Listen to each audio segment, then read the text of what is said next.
বিষয় নিয়েছি কিয়ামতের ময়দানে আপনাদেরকে আমাদেরকে আল্লাহ মানুষকে যখন জাহান্নামে দিবে এমনি জাহান্নামে দিবে না।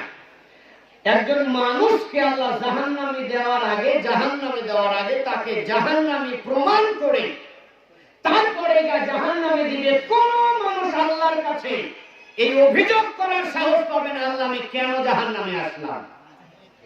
কথা বলছেন?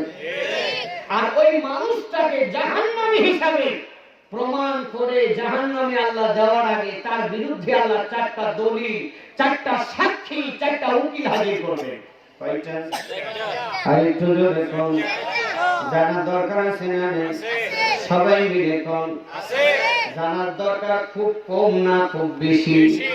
কারণ যে জিনিসগুলি আপনার বিরুদ্ধে সাক্ষী দেবে, আপনার বিরুদ্ধে হাজির হবে, আপনার বিরোধিতা করার কারণে আপনি বিনা সাক্ষী একেবারে বিনা আরজুমিনে আপনাকে জাহান্নামে যেতে হবে। ওই 4টা দলিল যখন আপনার বিরুদ্ধে আল্লাহ হাজির করবে, আল্লাহর সামনে আর কোনো প্রতিবাদ করতে পারবেন না। 4টা দলিল যখন আপনার সামনে এসে যাবে, আপনার কপালে আর জান্নাতে জাহান্নাম থেকে বাঁচার কোনো রাস্তা পাবেন না। জোরে বলেন ইন্নালিল্লাহ।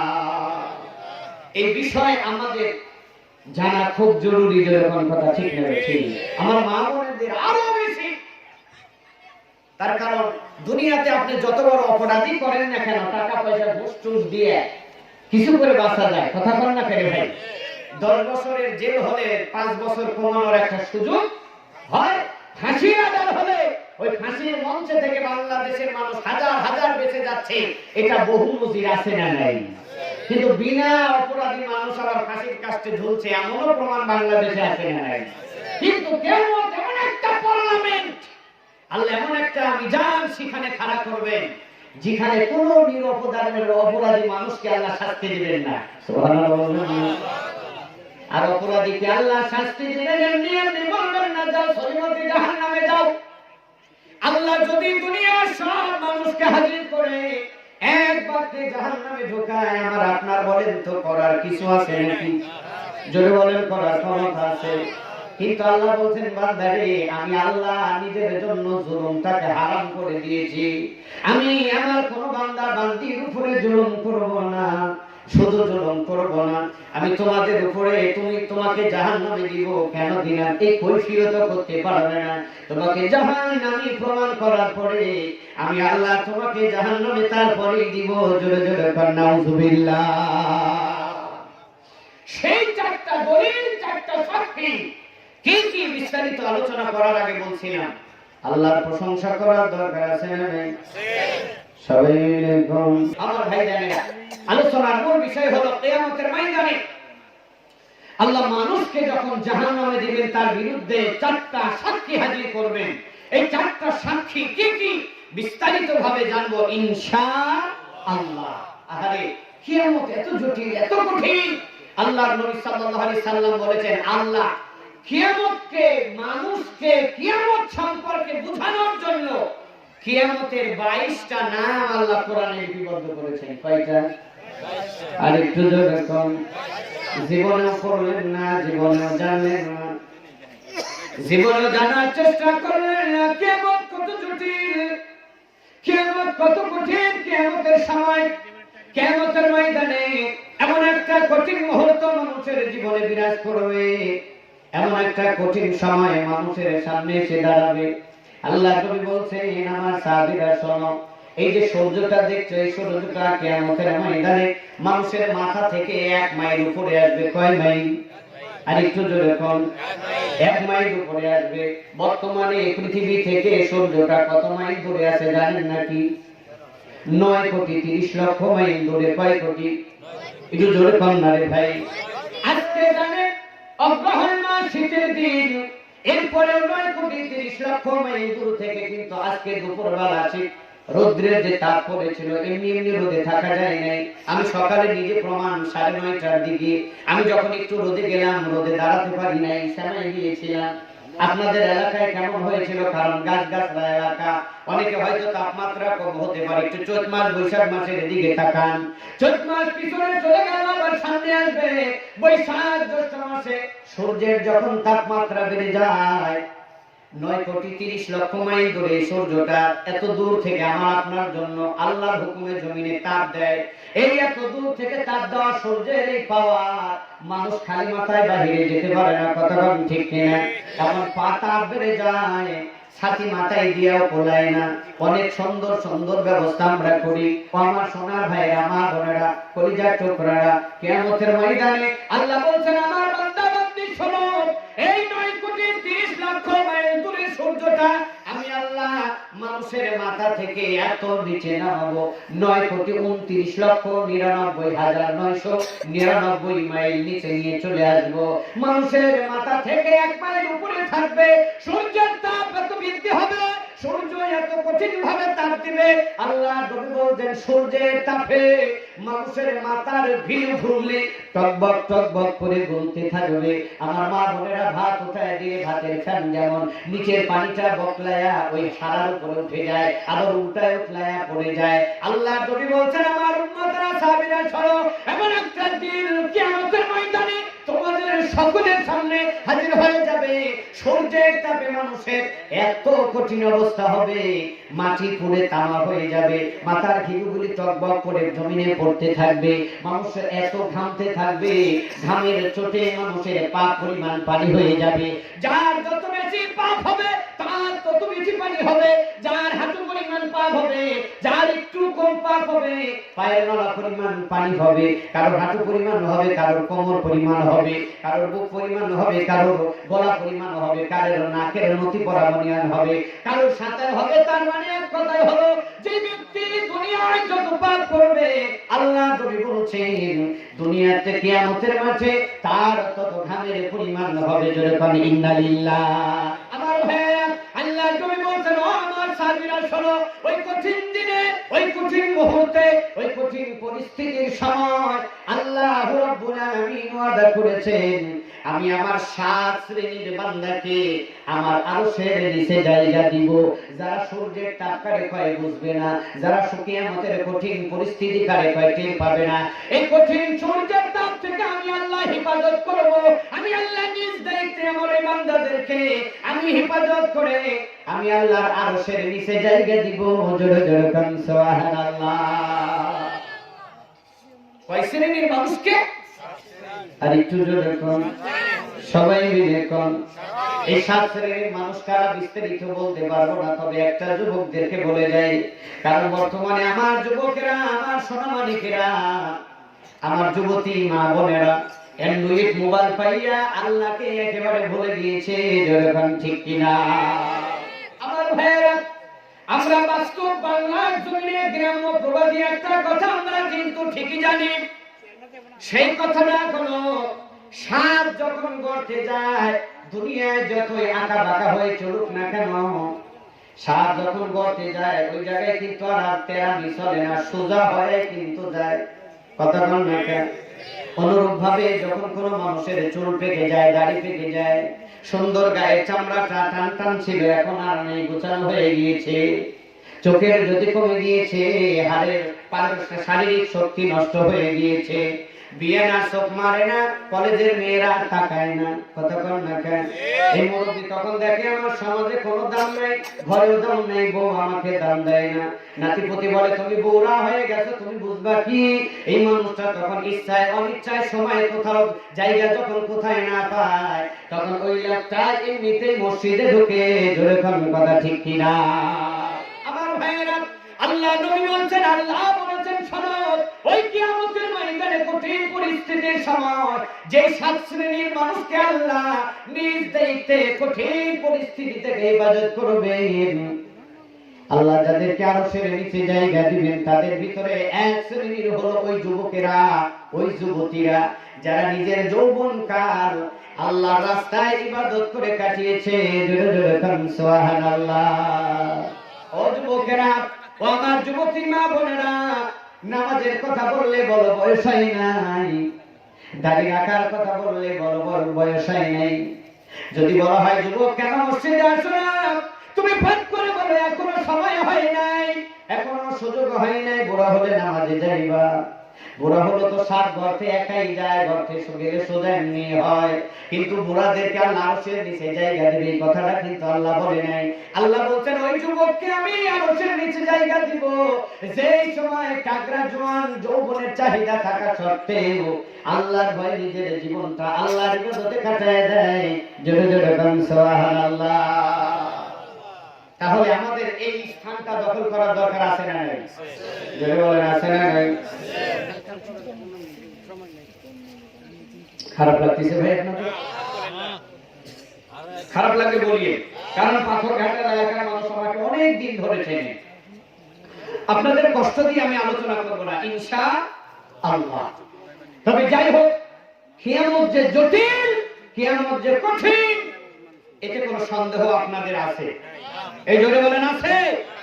তাহলে সেই কিয়ামতের বিভীষিকাময় পরিস্থিতির সম্মুখীন হওয়ার আগে আমাদের কিছু প্রিপারেশনের দরকার আছে না নাই?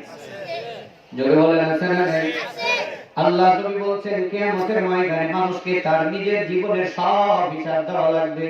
কথা বলেন না কেন? যৌবনকালের হিসাব মনে হয় আপনাদের দেওয়া লাগবে না?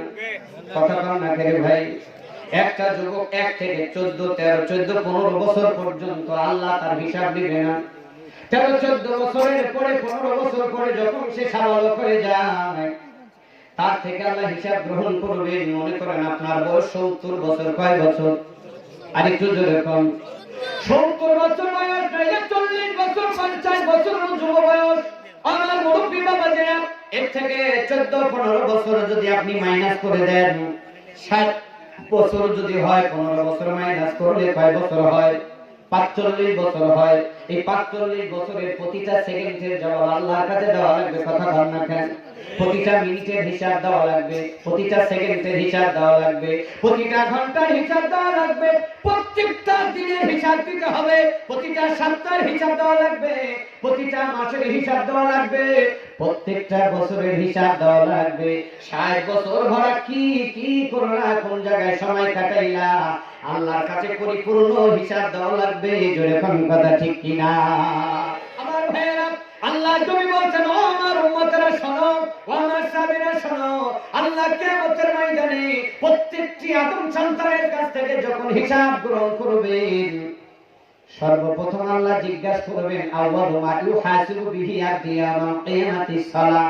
আল্লাহ প্রথমে মানুষকে জিজ্ঞাসা করবেন নামাজ সম্পর্কে। তুমি 5 ওয়াক্ত নামাজ পড়েছো কিনা? কিভাবে সালাত আদায় করেছো? ঠিকভাবে আদায় করেছো কিনা? মুহাম্মদ সাল্লাল্লাহু আলাইহি সাল্লামের আদর্শে সালাত হয়েছিল কিনা? যদিও বর্তমান সমাজে একাধিক দলের মানুষ একাধিক নীতিতে সালাত পড়ে, কেউ বলে এটা আমাদের মাযহাবের নামাজ, কেউ বলে এটা আমাদের দলের নামাজ, কেউ বলে এটা আমাদের তরিকার নামাজ। কথা কন না কেন ভাই? আল্লাহ নবী বলছেন আমার সাহাবীরা শোনো, আল্লাহ কিয়ামতের ময়দানে মানুষের কাছ থেকে সর্বপ্রথম যে হিসাবটা চাইবে সেটা হলো সালাতের হিসাব। আউয়ালু মা ইউহাসিবু বিহি আদ-দিয়ামাল কিয়ামাতিস সালাহ। আল্লাহ বলছেন মানুষ যদি তার জীবনের সালাতের হিসাব আল্লাহর দরবারে দিতে পারে, আমার কলিজার টুকরা মা বোনেরা, একটা হিসাব যদি আল্লাহর দরবারে দিতে পারেন সেটা হলো সালাতের হিসাব। নামাজের হিসাব যদি আপনি আল্লাহর কাছে দিতে পারেন, আল্লাহ নবী বলছেন আল্লাহ সামনে যত প্রশ্ন, যত হিসাবগুলি আছে, সালাতের হিসাব ঠিক মতো হলে বাকিগুলো আল্লাহ সব সহজ করে দিবেন। জোরে বলুন সুবহানাল্লাহ। এখন একটু বুকে হাত দেন, একটু নিজের মনের সাথে বুঝেন, আমার মা বোনেরা, একটু অন্তরের সাথে হিসাব মিলান। আল্লাহ নবী বলছেন তুমি যদি নামাজের হিসাব পরিপূর্ণভাবে দিতে পারো, তাহলে সামনের সকল হিসাবগুলি আল্লাহ কি করবেন? সহজ করে দিবেন। এবার আপনি একটু ভাবেন তো দেখি যে আপনার জীবনে কয় রাকাত সালাত ফরজ হয়েছিল, আর কয় রাকাত আদায় করেছেন, আর কয় রাকাত সালাত জীবন থেকে বাদ করে গিয়েছে। জীবন কি একবার ভাবার চেষ্টা করেছেন? এই কথা বলেন, ভাবার চেষ্টা করেছেন? কোনদিন করেন নাই। 7 বছর বয়স থেকে আপনার উপরে সালাত নামাজ আল্লাহ ফরজ করে দিয়েছেন। 50 বছরে যদি মারা যান, 60 বছর বয়সে যদি আপনি মারা যান, ওর থেকে মাইনাস করেন 7 বছর। 7 বছরে 60 বছরের ভিতরে বাদ দিলে থাকে হলো 53 বছর। এই 53 বছরে প্রতিদিন 5 ওয়াক্ত করে ফরজ সালাত, কত হাজার ওয়াক্ত সালাত হয়েছে, এই হিসাব আল্লাহর দরবারে দেওয়া লাগবে। এই জন্য বলেন লাগবে না? আল্লাহ নবী এটাই বলেছেন যে তোমার জীবনের যদি নামাজের হিসাবটা ঠিক মতো দিতে পারো, তাহলে আল্লাহ বাকিগুলি সব সহজ করে দিবেন। আল্লাহ আপনাদেরকে হেফাজত করুক, সকলে বলে আমিন। এখন অনেকের মনে প্রশ্ন হতে পারে, হুজুর 40 বছর ভরা তো নামাজ কি জিনিস বুঝি নেই, কোন লোক আছে না? নেই। 50 বছর ধরে নামাজ কি জিনিস বুঝতাম না। যদিও মানুষ বলতে ইমাম সাহেবেরা ওয়াজ করে তো মনে করতাম এভাবে জীবন চলে যাবে, সালাতের গুরুত্ব বুঝলাম না, বুঝি নেই। হয়তো 2 বছর 5 বছর ধরে সালাত আদায় করছি, সালাত আদায় করেছি, এমন মানুষ আছে না? নেই। আমার বাবাজিরা মনে কষ্ট নিয়েন না। আপনি যদি একেবারে আল্লাহর পথে ফিরে আসেন আর আল্লাহর কাছে যদি বলেন, আল্লাহ গো আমি তো জানি না কত হাজার রক্ত কাজা হয়ে গিয়েছে, আল্লাহ আমার জানা নাই, হিসাব করার ক্ষমতা নাই, সামনে যে কয়টা দিন আমি পৃথিবীতে বেঁচে থাকবো, আর বলেন আমি যেন 5 ওয়াক্ত সালাত আদায় করতে পারি, তৌফিক দান করে দাও।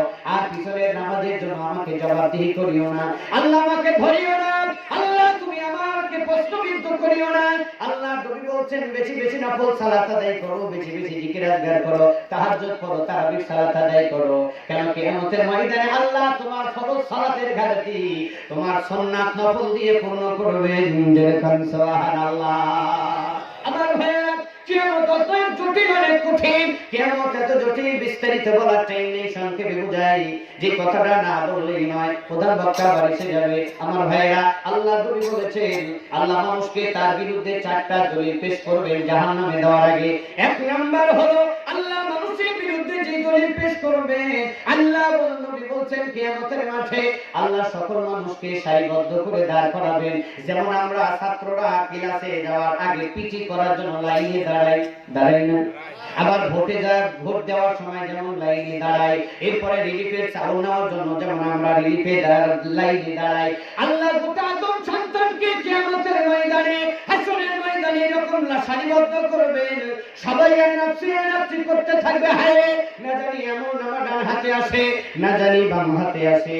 যাদের পিছন দিক থেকে বাম হাতে দেওয়া হবে তারা লাঞ্ছিত হয়ে যাবে, তাদের বাঁচার আর কোনো রাস্তা নাই। আল্লাহ যাদের জান্নাতে দিবেন, যাদের কপাল ভালো, যারা দুনিয়াতে নেক কাজ করেছে, ভালো কাজ করেছে, আল্লাহ তাদের সসম্মানে আমলনামাটা ডান হাতে দিবে। আল্লাহ প্রথমে মানুষের বিরুদ্ধে যে দলিল সাক্ষী পেশ করবেন সেটা হলো তার জীবন ডায়েরি। সেটা কি? আরেকটু জোরে বল। সেটা হলো তার জীবন ডায়েরি। আমার মা বোনেরা, যুবক ভাইরা, আপনি যেই দিন পৃথিবীতে এসেছেন সেই দিন থেকে আপনার পিছনে 2 জন সম্মানিত লেখক আল্লাহ লিপিবদ্ধ করেছেন। যে 2 জন লেখক 24টা ঘন্টা আপনার লিস্ট করে রাখছে, প্রতিটা মিনিট কি করেছেন, সেকেন্ড ঘন্টা কি করেছেন তা লিখে রাখছে। আল্লাহ নবী বলছে আপনার জীবনে যা যা লেখা আছে ওই ডায়েরিটা, আপনার নামের বুক লিস্টটা আল্লাহ আপনার হাতে ধরে দিয়ে বলবে, সলিমদ্দি ও আমিনা জমেলা, এই যে দেখো তো তোমার জীবন ডায়েরিটা আমার ফেরেশতা তৈরি করেছে, তুমি দুনিয়ার জীবনে যা যা করেছিলে এর ভিতরে লেখা আছে, দেখো তো ঠিকঠাক লেখা আছে কিনা। ও আমার সোনার ভাইরা, এই কথাটা কোরআনে আছে না নেই? জোরে বলেন আছে না নেই? আল্লাহ কোরআনে একটা সূরা দিয়েছেন 30 নাম্বার পারার ভিতরে, যে সূরাটার নাম হলো সূরা জিলজাল। এই সূরা জিলজালের শেষের আয়াতে বলেছেন আমাইয়ামাল মিসকালা যাররাতিন শাররান ইয়ারা। আল্লাহ বলেন বান্দারে, তুমি দুনিয়াতে যদি যারা পরিমাণ পাপের কাম করো, আমি আল্লাহ তোমাকে সচক্ষে কিয়ামতের মাঠে দেখাবো। আপনি যখন সুন্দর করে আপনার জীবন ডায়েরি খুলবেন, ও আমার মা বোনেরা, মনে মনে ভাবছেন গভীর রাত্রিতে পাপ করি, কেউ জানে না, কেউ দেখে না, স্বামীর চোখ ফাঁকি দিয়া স্বামী সিঙ্গাপুরে থাকে, আমি সাফারি গাজীপুর সাফারি পার্কে যাই বয়ফ্রেন্ডদের সাথে আড্ডা দিই, কেউ জানে না, আমি দিলতলা বিল্ডিং এর ছাদের উপরে গার্লফ্রেন্ড বয়ফ্রেন্ডের সাথে নোংরা প্রেমের আলাপ করি, কেউ জানে না, আমি তো মসজিদের সভাপতি সাহেব, আমি যদি প্রকাশ্যে সুদের টাকা লেনদেন করি আমার সভাপতিগিরি থাকবে না। এই কারণে যারা আমার পার্টনারশিপ আছে, আমি বলছি রাত 1টার সময় আসবেন, রাত 2টার সময় আসবেন, আপনি মনে করছেন সবার চোখ ফাঁকি দিলাম, কেউ জানবে না, আমার পাপের খবর কেউ রাখবে না। আল্লাহ যখন আপনার জীবন ডায়েরিটা আপনার হাতে ধরায় দিবে, আপনি সুন্দর করে দেখবেন রাত কয়টার সময় আপনি পাপটা করেছিলেন, সেই দিনটা কি ছিল, তারিখ কি ছিল, বাংলা শোন, আরবি শোন, ইংরেজি শোন, সমস্ত সব লেখা থাকবে, এলাকার নাম লেখা থাকবে, মহল্লার নাম লেখা থাকবে, বাংলা শোনের নাম লেখা থাকবে, আরবি শোনের নাম লেখা থাকবে, ইংরেজি শোনের নাম লেখা থাকবে। আপনার জীবনের শুরুতে যেই পাপ করেছিলেন তা লেখা থাকবে, জীবনের শুরু থেকে যতগুলি পাপ করেছিলেন সব পাপ লেখা থাকবে। একটা করে পৃষ্ঠা উল্টাবেন, প্রত্যেকটা পাপ আয়নার মতো, একেবারে আয়নার সামনে দাঁড়ালে যেমন আপনাকে দেখা যায়, আপনি যখন আপনার জীবন ডায়েরি পড়বেন একটা পাপ বাদ করবে না। আল্লাহ নবী বলছেন মানুষ তখন যখন তার জীবন ডায়েরি পড়তে থাকবে আর বলবে ভাই রাত্রির গভীরে যে পাপটা করেছিলাম সেই পাপটাও তো লেখা আছে, দিনের বেলায় যে পাপ করেছিলাম তাও লেখা আছে, নিজের এলাকা আছে অন্য এলাকায় গিয়ে যে পাপ করেছিলাম তাও তো লেখা আছে। শুধু লেখা নাই, দিন লেখা আছে, সময় লেখা আছে, তারিখ লেখা আছে, কোন সময় করেছিলাম তাও লেখা আছে। বাংলাদেশ ছেড়ে সিঙ্গাপুর, মালয়েশিয়া, ইন্দোনেশিয়া, সৌদি আরব, মালয়েশিয়া, কুয়েত গিয়ে করেছিলাম তাও লেখা আছে। সৌদি আরবে কোন জেলায় করেছিলাম, কোন মরুভূমির ভিতরে করেছিলাম, সমস্ত কিছু লেখা আছে। জীবনের শুরু থেকে শেষ পর্যন্ত পড়ে দেখবে আরে একটা পাপও তো লেখা বাদ করে নাই, ছোটটাও লেখা আছে, বড়টাও লেখা আছে। আল্লাহ নবী বলছেন আদম সন্তান যখন তার নিজের জীবন ডায়েরি পড়ে যখন দেখবে একটা পাপও আমার লেখা বাদ পড়ে নাই, আরে আমার তো বাঁচার কোনো রাস্তা নাই। দুনিয়াতে তো অনেক সাহাবাদি কইরা অনেক সালিশে থেকে বেঁচে আসছি, দেখি আল্লাহর সামনে একটু সাহাবাদি কইরা দেখি বাঁচা যায় কিনা।